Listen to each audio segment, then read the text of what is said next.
waxa idinla wadaagaa safar ayaan nahay marka meeshaas baan u soconaa waxa idinla wadaagaa intaan sii socono hadda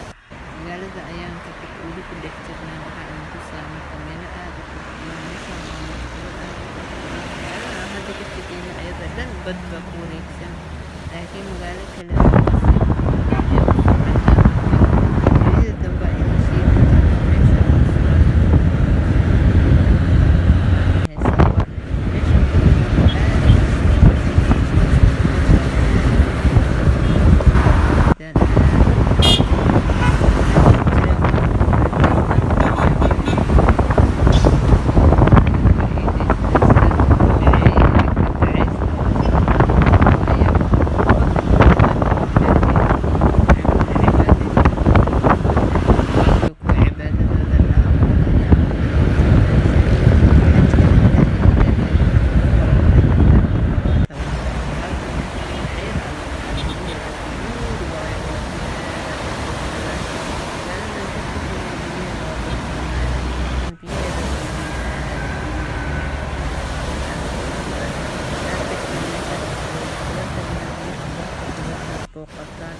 markaas halka qaaliga waxaan jeclaystay inaan furo gaayanta idinla wadaago. Assalaamu calaykum.